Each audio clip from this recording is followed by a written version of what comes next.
The following is a production of DallasCowboys.com and the Dallas Cowboys Football Club. How about them Cowboys? Yeah! Go Cowboys!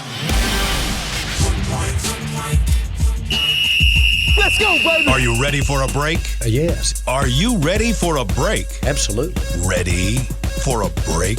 Yeah, and so much for that. It's time for The Break on DallasCowboys.com. We were on the break! With Nick Eatman, Brian Broaddus, Ambar Garcia, and Derek Eagleton.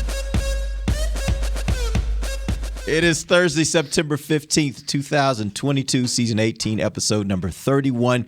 Welcome to the latest edition of The Break Live from the SWBC Mortgage Studios at the Star. We're presented by Miller Lite, the only beer of the Dallas Cowboys. And today we're going to talk about the Cincinnati defense versus the Cowboys offense. Lots to get into there. That's an interesting, very interesting matchup. Before we get to that, though, there was the Mike McCarthy's press conference, which actually caused us to have to start a little late, so we don't appreciate that, Mike. We'll talk about that later. But let's talk about some of the things that he mentioned. Let's start, Nick. Let's talk about Cooper Rush. What were his thoughts on Cooper Rush? The question's really being around, like, how much does the offense change with Cooper in there versus Dak? Well, I mean, I think we all think it changes a lot, but I feel like that's when you sign a backup quarterback. When you add a backup quarterback, that's one of the reasons why that they get the job over someone else. Is how much do you have to change in middle of the game, middle of the week, and all that. And again, I'm not saying he's exactly like Dak. He certainly isn't. Doesn't have that same moxie and all that leadership that we haven't seen it. But I do think that they could run the same type of things. You might see more deep balls. You might see less of the movement around. Maybe you see more running games. But, Brian, I don't think they have to change a lot. That's not saying that they're the same. I just think that their styles are going to be some that Kellen's not going to switch it up too much. This staff has seen him win an NFL game, go in a tough environment in Minnesota and win. Now, defense played well. Vikings made some mistakes. But you did find a way to win a game. Yep. It's not like that they're having to go from – it's not Tyler Smith where you don't know anything about what, with Tyler Smith. You're like, man, we're going to put him at left tackle and we think he could do the job. They've seen this guy do the job. And so now you start to tailor the game plan. Let's be honest, too. There were a lot of times in training camp this year, we saw all the work he got. We saw the games he played. We saw his deficiencies. We saw the things he did well. So, yeah, I think that to me it's not flying blind. It's you have a little bit of a base to work from. And the fact that you did have some success running the football against a team that is pretty good against the run. And the Bengals, when we get into it, will play the run pretty well as well. Mm-hmm. But this is one of those things where it's like, okay, we at least have something to work from, not just a blank canvas to go from. I'm just wondering how likely it is. Obviously, the game will have to be going bad for you to make a decision like that. But for them to switch quarterbacks and throw in Will Grier, because I'm still not over the fact that I feel like I did not get enough of Will Grier, and I know he had that setback, but I'm still having a hard time understanding why they seem to prefer Cooper Rush a lot more than I think it was that Grier. Win in Minnesota. So I think it's the experience. It's the experience. I was told, and I know you guys live in the building, so you guys are better suited than me. When I lived with you guys in this building, you hear things and stuff. Well, the things I was hearing outside was that Will Grier had to go win this job. And then to your point, Will Grier missed the Denver work practice. It would have been a great opportunity for Will Grier to play in the Denver game when it was Cooper Rush, wasn't at his absolute best. So, and then they had the opportunity where they went against each other the following week against the Chargers. And say what you want. It wasn't like that Cooper Rush was bad in that game. I thought he played a little bit better. But everybody was telling me Will Grier has to go take this job. And the feeling was he didn't do that. And so that's why, and with the experience of also winning a game in Minnesota, I think that's the thing that's giving them the hope that they've got the right guy for the job.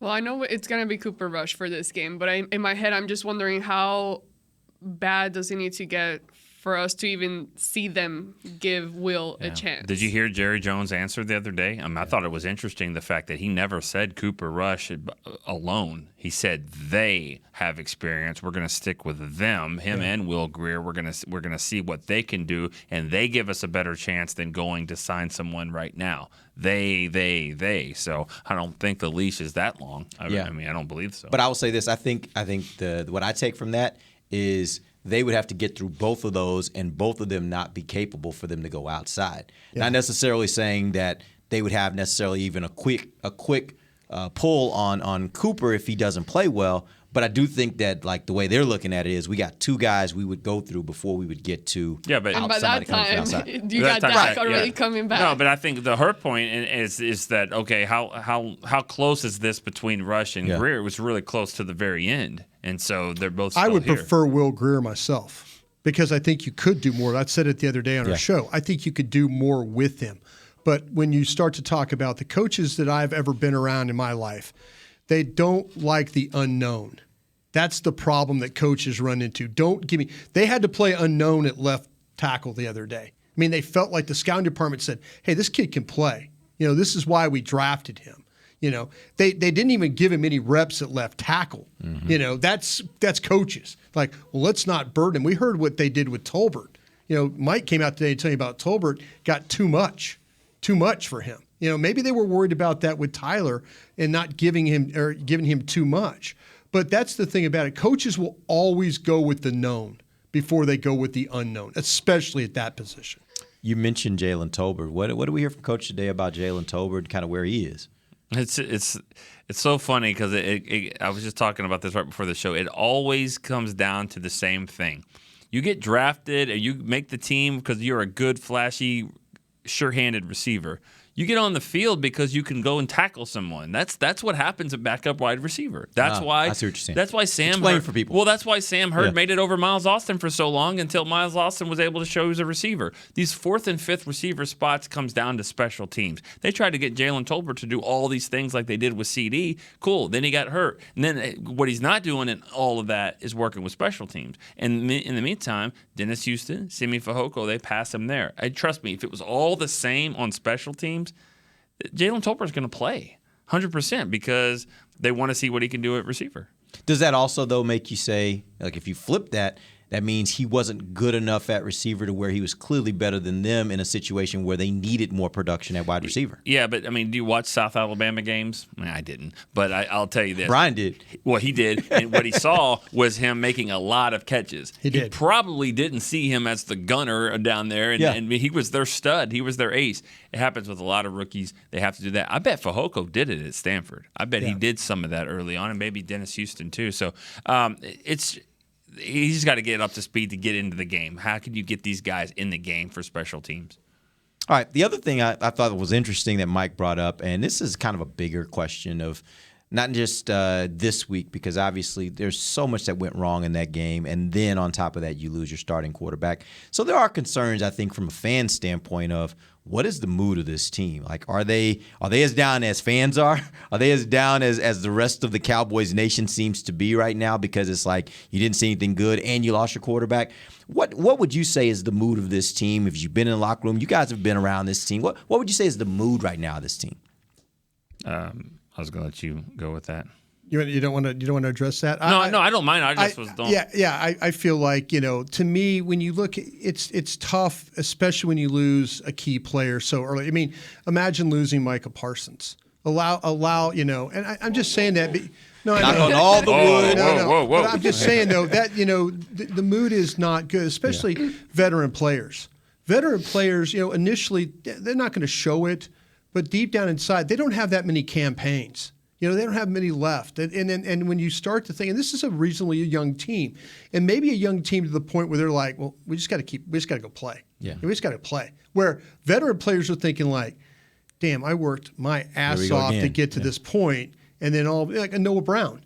Noah Brown's sitting there, he goes, I played 6 years here. I'm getting a chance to play wide receiver. And damn, Cooper Rush is my guy. And he's not saying that, but inside there's guys, Ezekiel is probably thinking, well, we don't have Dak. Man, I'm going to get to run the ball more now. So his mood probably improves. because he's thinking like, I'm going to have to shoulder this thing for this offense. Young players, they just, how about young players like, I remember when Tristan Hill came here, he didn't know they had inactives. Like, whoa, I don't play, I don't dress, what? Yeah. Young players don't know the difference. Veteran players are thinking that, man, this might be an opportunity that we lost here for a few games. The fact that it's not season ending, I think everybody's like, okay, he's going to come back.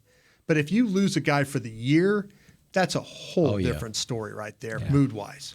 Yeah, I think I also think it's an opportunity to lock in a little bit more during the week. That everybody got hit in the face on this one. I mean, they just weren't expecting that type of game, and so I've seen it go both ways. I know we were talking about it right before the show that I think fans would be surprised to know how players react towards games, wins and losses. We've seen it over the years. We've seen it. We've been on the planes. We've all been on the charters, and the fans carry with it all week. That's all they've got. That's all their lasting memory is 19-3, and the Cowboys didn't even score a touchdown or even get in the red zone.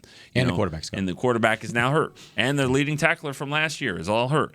So they've moved on. They're processing. They're looking at the Bengals, and I think that's the mindset of it. And you don't get too high, you don't get too low. Especially this point in the season. The players never get as high as the fans do, and they don't get as low as the fans do either. And that's probably a good thing. We've all been on the road, the flights back, and after a bad game, and you're like, did they win? It just doesn't sound like a loss. Doesn't sound like a really bad loss to Buffalo. Which that's the last one I ever went on. That's your last one? That was it. And it was the worst one. By far. Was that why you sent me the message like, I don't want to do this travel thing I almost anymore? quit on you that day. You were like, I don't want to do this You travel either find thing something else for me to do or I quit. Yeah, I'm like, I'm good. Yeah. I don't want to travel And anymore. I give you credit. He's like, I don't want to do this. You call my bluff. He's like, I don't want to do this anymore. It was absolutely, from start to finish, the worst road trip that we've ever been on. It was. And game, weather, it drove me. circumstances. It drove me a different direction. Yeah. I completely. The agree. 9-hour flight home. Yeah. Did we go to Houston? Yeah, I don't know where we all went. I The just minute know they opened that door, Rob Phillips and I almost both jumped off the plane. I said, I'll Seriously, find my own way We home. were going to jump from the plane onto the ground and leave. Is what we were going to do. We were not going That was through a horrible that. trip. I still can't get over one point that I turn and look at Rob, and Rob has his hair just all the way up like a mess. Rob Wait, almost just so punched you guys know, Mickey. just so you know, like Rob hates flying anyway. Yeah. Like Yeah. Rob is Rob and I he does both. not like to be on a plane. Brian too.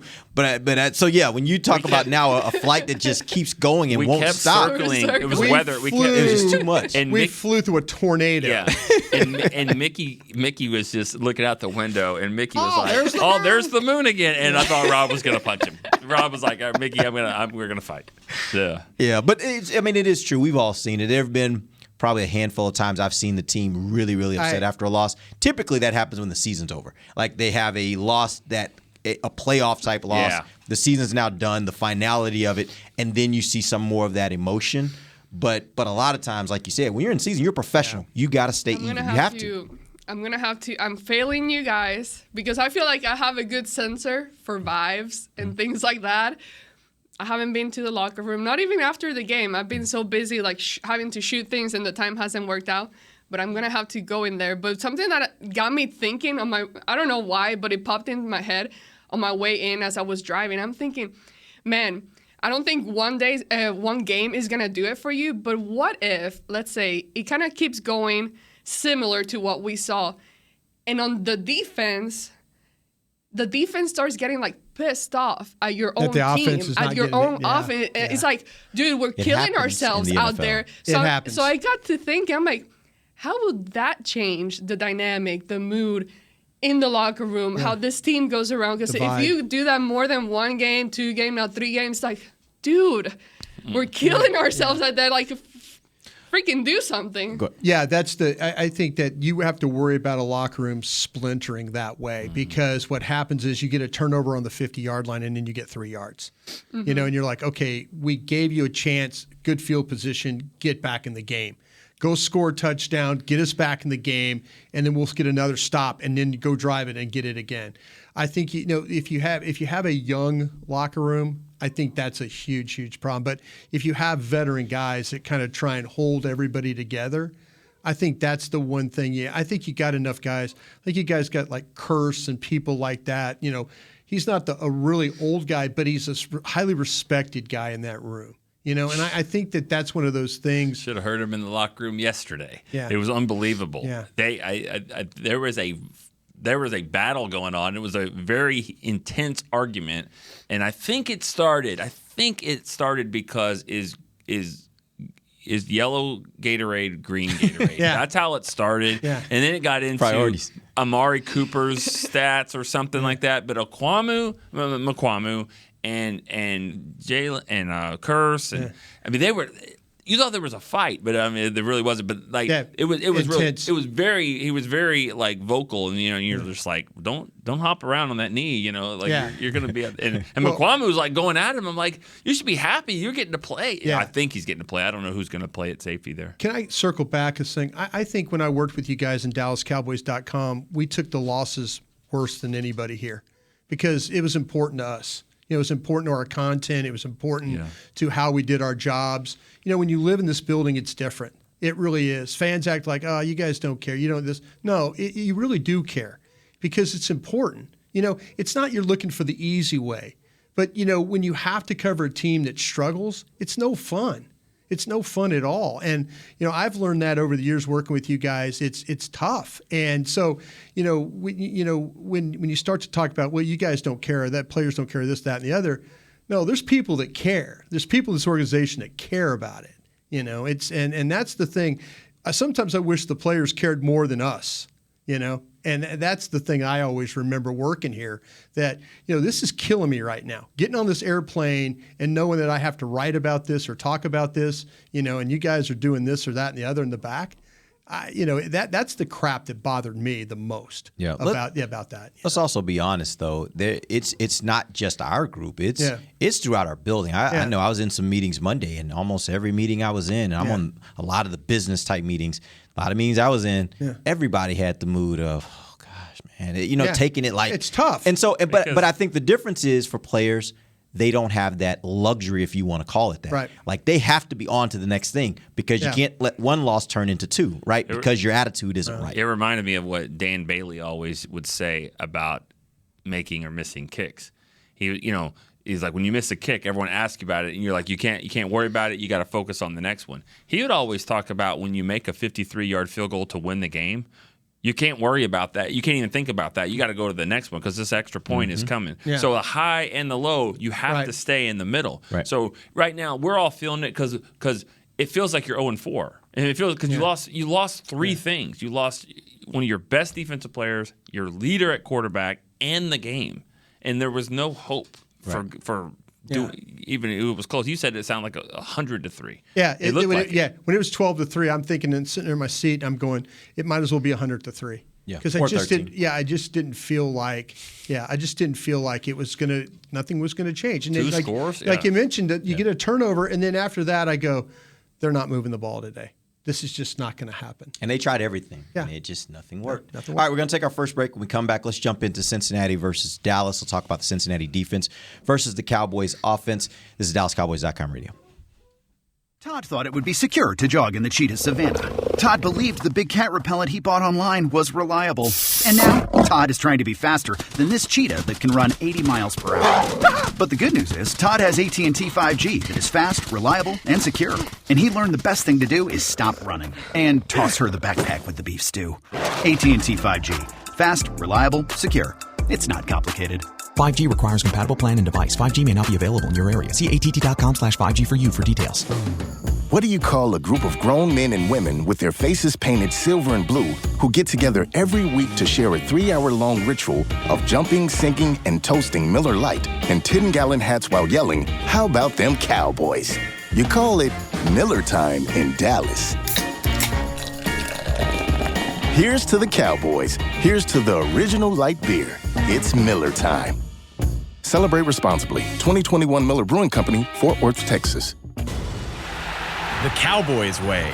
where 16 Hall of Famers and 5 championships shows us what success looks like, where turkey is always the second best part of Thanksgiving Day, where we are all defined by one single thing, the star, where we as fans know it's our job to keep the tradition going. Bank of America is proud to be the official bank of the Dallas Cowboys and to support the quest of living life the Cowboys way. Copyright 2020, Bank of America Corporation. This sweet! Did you get to work on time? Yeah, but I just realized it's Sunday. Little Sweet says head on home. Dr. Pepper's on its way. So sweet, unique. Baby, there's nothing better. I bet you've probably done something that deserves a Dr. Pepper. Did you invest your nest egg in an NFT? Yeah, and I don't even know what that is. It's a non-fungible token. Everyone's done something that deserves a Dr. Pepper. Back to the break. Essilor lenses will help you see every exciting play, both on and off the field. Book an appointment at your local Essilor experts. Find the perfect lens for you. See more, do more, Essilor. Welcome back. Second segment of the break, live from SWBC Mortgage Studios at the Star. The segment brought to you by Blockchain.com. Let's talk Cincinnati defense versus Dallas offense. Brian, we will start with you. Give us what this Cincinnati defense does best. What they do best is, I feel like and Mike McCarthy mentioned it this morning in the press conference that he had, was their ability to stay after their pass rush. It really starts with Trey Hendrickson up there, who they got from the Saints. He's going to primarily line up on Tyler Smith in this football game. He's a right edge rusher, defensively left side for your offense to have to deal with. They're good off the edge. Sam Hubbard on the other side, I think, is a quality pass rusher, but he's not to the level of what Hendrickson does there. I think up front in the front seven, they're pretty good because they spend a lot of money on this DJ Reader, who they got from Houston as a nose, and then BJ Hill, who they traded for with the Giants.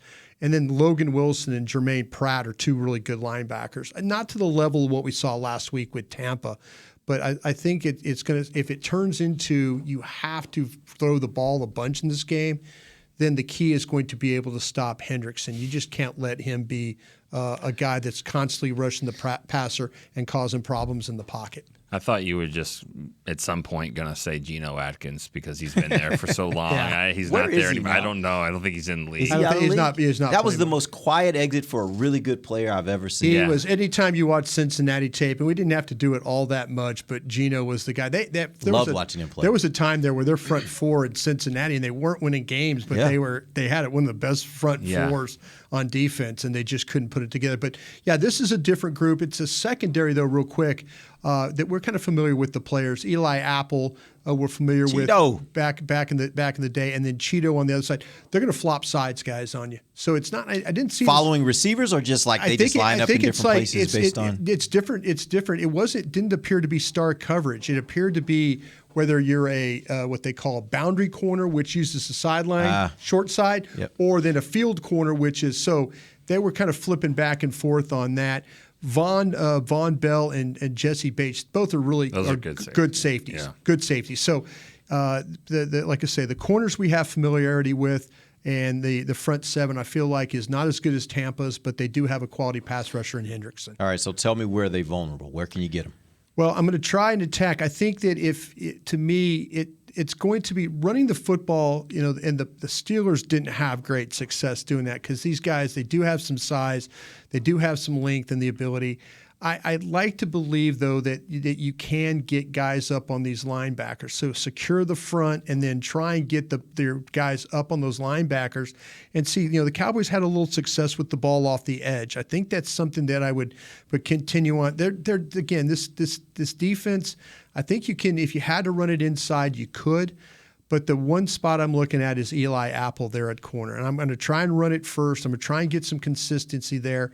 And then I'm going to go after Eli Apple, the corner here, because I think that Cheeto, the one thing he is that he's playing with, to me, a lot better awareness when you watch him. And, remember with the Cowboys, he was having trouble at times finding the ball. Mm-hmm. Well, he's playing with a lot better awareness, and I don't know if Eli Apple always does that on the other side. Yeah, I mean, the thing with Cheeto, what I remember a lot is that he, athletically, he was there. He was there. He was always in there. Coverage. He doesn't always make the play. Finish. Seems like they make the catches over him. If you're sitting there at Bengals break or talking Bengals or whatever they've got over there, I'm sure they have some. Girls talk. Gal talk. Hanging with the Bengals. I think that honestly they're looking at it going, well, you know what? I mean, who scares you over there? Noah Brown. I mean, CD. I mean, they don't scare you. Just like you could say, well, those corners don't really scare you, but like who you bring into the party. So I think that's going to be an interesting battle of guys.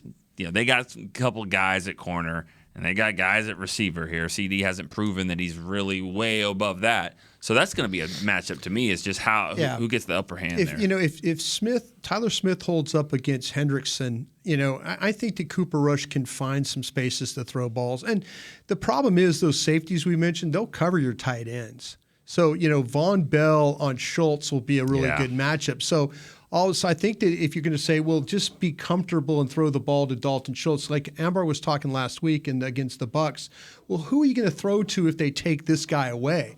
And then we start talking about Schultz. I kind of feel like, though, that the Bengals are a little bit better cover guys on your tight end than other teams that you're going to face this year. Well, how does that look for CD? That's what I'm really interested about. Just like that kind of matchup. Is this another game? Because we really need CD to step up. And we keep talking about the Cowboys having to rely on the run and go that route, but we know they can't be one-dimensional either. As far as the passing game, I think they're going to have to run more, but your passing game is absolutely right. That's why, to me, can they make CD struggle again? I don't see Apple doing it. I think with Cheeto could be more physical than Apple can in this game. So what I'm going to do, Mike Hilton plays as their nickel. I'm not playing CD outside very much here. I'm going to put him in the slot, and I'm going to let Mike Hilton, who they got from Pittsburgh, I'm going to let him be the guy that's going to try and take CD. And I think with CD, it's about trying to get him the ball quick. It's not to me about the long developing routes and stuff where if it's behind him a little bit. I think that's the struggle for CD now. We talk about catch radius all the time, and I think that's been a little bit of a problem for him, especially behind him.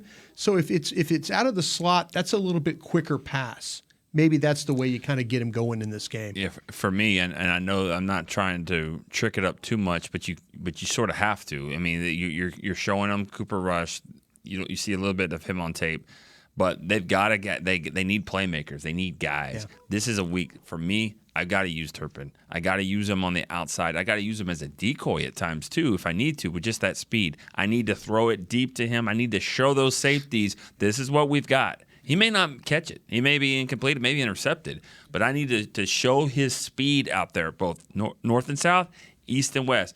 That's something that you have in your bag, and he's got to be ready because you're going to need to pull out all the stops. Who do y'all feel that Cooper Rush has like a better type of chemistry with in the receiving group? Noah Brown. I was about to say Noah Brown. Yeah. Noah Brown. For years. Well, what happens is this is why, really, to be honest with you, they run scout team together. Mm-hmm. They've always, as long as Cooper Rush has been here, they run plays together. Mm-hmm. So it's kind of like when you watch Joe Burrow throw the ball to Jamar Chase, and that last play that got the game into overtime. Not exactly the same. Well, no, but I know what you're saying. But the same with I take them. But. Yeah, no, he knew where Chase was going to break at the pylon. Yeah, He's thrown that ball at LSU. I've seen it a million times with my own eyes. Sometimes you don't even have to call it. You call a play and you know it. Okay, I know what you're going to do. I'm going to put the ball right at that pylon.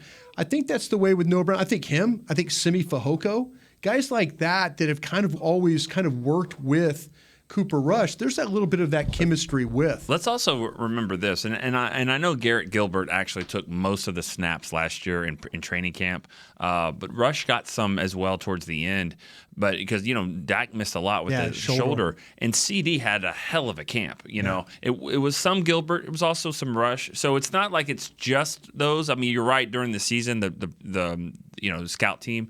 But I do think that CD's had some luck with, some success with these guys as well. So he's been in all kinds of levels, starting some games, practicing. I think he knows pretty much all of these receivers pretty well, but definitely. But Noah you always have as a quarterback, like kind of your guy that you connect with. For example, guys that Cedric Wilson with Dak, they were on the same page most of the time. So I was wondering who might be that player? And if it's Noah Brown, he might be having a better game this week. Well, Noah Brown had good separation in that. We talked about, if you believe in the metrics and stuff, him and Simi both had separation. And I talked about the deep over that could have been a huge play that Dak, went another direction to. Maybe Cooper Rush gets, maybe that's something he knows when he sees the coverage. It's like, okay, I'm going to have this opportunity. The thing you're not going to have with Cooper Rush, I don't think, is the pocket mobility. They've got to find a way to get the ball out quick and make his decision-making easy for him. And not easy like, dumb it down, but like, hey, this coverage, you got to go here. This coverage, you got to go here. That's what they've got to kind of try and do, because if him holding the ball with this offensive line, it could be a little bit of a problem. One thing about Jalen Tolbert, if he understood that he needs 2 feet down, he catches a touchdown in against the Chargers. That was from Rush. That was him in the back of the end zone. I'm gonna say another difference between Cooper Rush and Dak. When a guy is rushing off the edge and he gets his big hand on Dak's shoulder, you need more than that. He's not down yet. He says, "Get off me." He goes, get off G-O-M-B. Yeah, get off me. I've said that a lot lately. Right. No, there's been a lot of that. But, he still makes the play. With Rush, a sack. Yeah. I think that's the problem. I don't think he's really going to be like. What about his mental side of things? Do you feel that he's the type of player that once that happens, gets knocked down to the ground, he can get up and kind of brush it off? The first quarter and a half of Minnesota was terrible. Yeah. It was not looking good. He ends up with 375 yards. They have 400-something yards of offense. He drives down to win the game. He needed a big play by Cedric Wilson to kind of weave through and get a touchdown, get back in it. Like you said, and I wrote this yesterday, Micah Parsons had his best game of his career. Yeah. That game, the defense carried him to the point where it got comfortable, and he went down there and won the game. He threw the ball to Amari Cooper, touchdown right in front of me. Still mad I didn't get the video of that, but that's okay. So storage was full. Seriously, had it. Hit. That sucks. No, I hit it, and it just 1 second, and as storage is full, and the pass comes right at me. You go look at it. I'm sitting there. I'm as calm as you could be, but I'm just inside like, hell yeah. Way to go, Coop. Coop to Coop. Yeah. There you go. You needed me down there with you, just MFing the fans. Oh yeah. That's one thing, Brian. You'd give it to him. Like you were not. That's not bashful about 10 years that. ago. 10 years ago on that Wednesday night game in 2012. When Kevin Ogletree caught that pass to win the game, that was your first game with us. That is going to be my favorite story, and I can't even tell it all the way. No, you can't tell it as it needs to be told. As it needs to be told. You can't do it on the air. Brian let him know. Yeah. I'll let him know Dallas won that game, didn't I? Yes, you did. Yeah, you did. That was. There was a game in Cincinnati, the one with the Jerry Brown game, where we all I remember what a difficult time it was. Talk about getting on a flight. How difficult, and they put us all on the tarmac and brought us all on. And to Derek's credit, he knew exactly what was going on and trying to get a plan together for that. And I just remember we kicked the game-winning field goal. Remember they drove the ball. Yeah. It was just DeMarco Murray, I think, made a hand on the ground, dove for a first down. They kicked the game-winning field goal. I was standing under the goalpost when I turned to the Cincinnati fans, and I MF'd every one of those. So, yeah. Yeah, what an emotional game. That was very emotional. That was very emotional. Maybe one of the hardest road trips I think I've ever been on. Yeah. Outside of the Buffalo trip coming. Yeah, and if that was a disaster.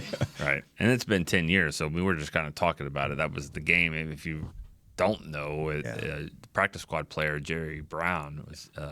Tragically killed in a car wreck, and Josh Brent was involved there, and it was just a lot of uncertainty. Didn't know what was happening, and but they had his jersey. No, your boss knew what was going on. Yeah. He was formulating a plan. The thing about it was actually Nick was the one that called me. I was on my way to the airport. You weren't on the plane yet. He was not on the plane, and he was on his way. He was doing something else. Yeah, Yeah. And you called me and said, "Hey, man, this is not good." Yeah. And so we start kind of putting the pieces together and having to figure out how we're going to handle it. But Yeah, I mean that's the thing, man. Those are the kind of things that are so far out unexpected. Yeah. You're dealing with young people, right? Yeah. And so anytime you're dealing with death with young people, that's very difficult to wrap your mind around. You weren't on the plane yet. That's true. No, I didn't. I flew up separately that day. I had a funeral that day, and but I remember kind of hearing about it, and it was crazy. Maybe the greatest win. And I know I have always been on Jason Garrett's back about things, but maybe the greatest coaching job he ever did that day. Yeah.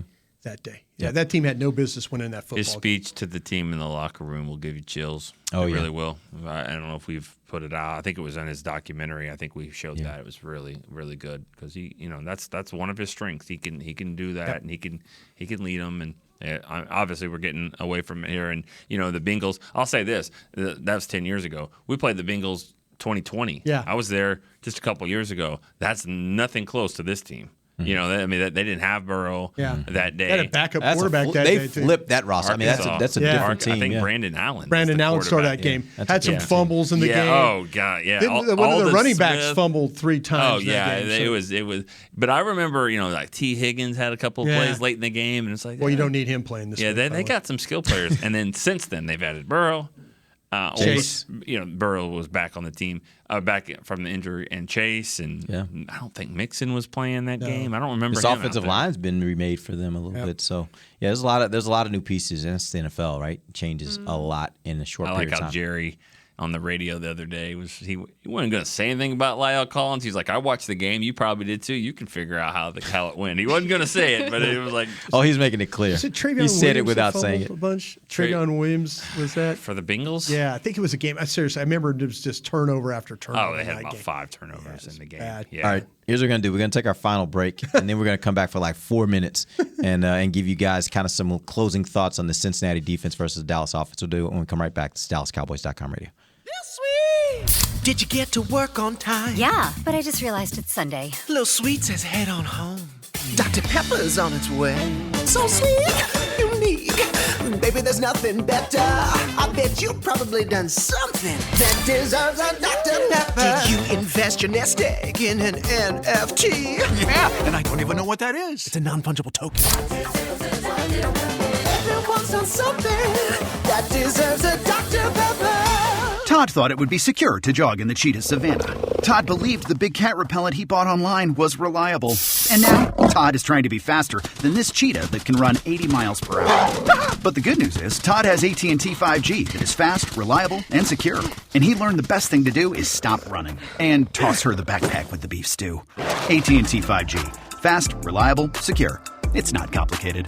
5G requires compatible plan and device. 5G may not be available in your area. See att.com/5G for you for details. Brace yourself for an existential question. Has your butt been having enough fun lately? Have you been treating it well? Has it been going places? If not, then it's about time you start using SeatGeek. SeatGeek is the best way to get your butt tickets to live events. Just ask the thousands of other butts who have rated it the #1 ticketing app. So what are you waiting for? Download the app now or visit SeatGeek.com to get tickets to sports, concerts, and live events and make your butt happy. SeatGeek. Get your seat in a seat.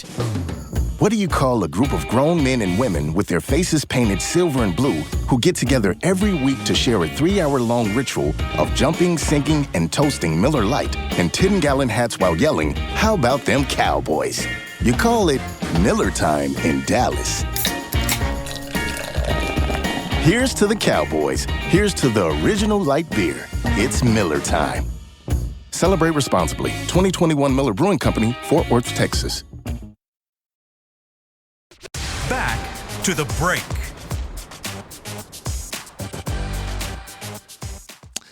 Join the former NFL players for our first game day minicamp presented by Invisalign. You can bring your kids to the Ford Center October 2nd from 11:30 to 3:30. You can watch the Cowboys take on the Commanders game from your favorite restaurant at the Star District. Yeah, you can. Register your footballer for camp. Visit DallasCowboys.com/academy.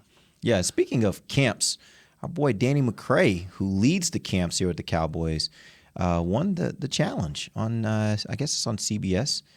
He was awarded the winner, so a lot of love. Guess I need to watch that tonight. Does that mean he still works for the camps, or does he just like peace out? What do you win for that? Millions? I think it's 250,000. Is it? I thought it was 500,000. They split it between the guy and the Okay. girl. Okay. 250 each. All right.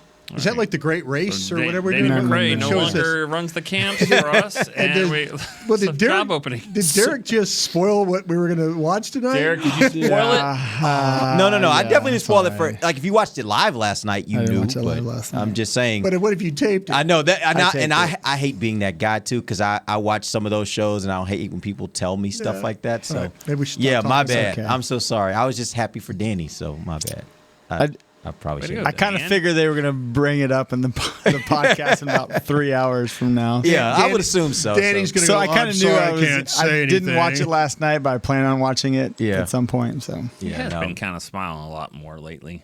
Yeah. I mean, despite Congrats to LSU him. losing. Yeah. Yeah, he's been in a good mood. Yeah. now throw he's that going to go LSU for the one world in there. championship of the challenge now. All Let's right. see how that goes. It's awesome. All right, let's get back in. We got a couple more things I wanted to hit real quick. Brian, I was interested when you were talking about their pass rush, and you talked about Hendrickson and what he can bring. But last week they had 5 quarterback hits, 1 sack. Yeah. And the thought I had was going back to what Dallas did last week. I thought the times when they ended up in a lot of trouble last week appeared to be situations where Tampa decided they were going to blitz. They were going to send that extra guy. Right. So I wanted to know, does Cincinnati tend to do that more, or are they just a base? We're going to send 4 guys, and we think we can beat you, our guys against your guys. If they're gonna rush somebody, it's gonna be Logan Wilson, who they drafted in the 3rd round in 2020, and he's a nice player.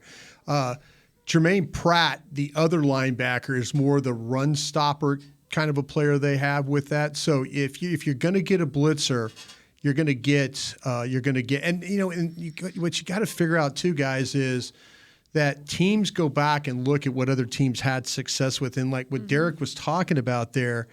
If all of a sudden if they're on offense, get ready for the ball to go wide. If they're on defense, get ready for them bringing the blitzer.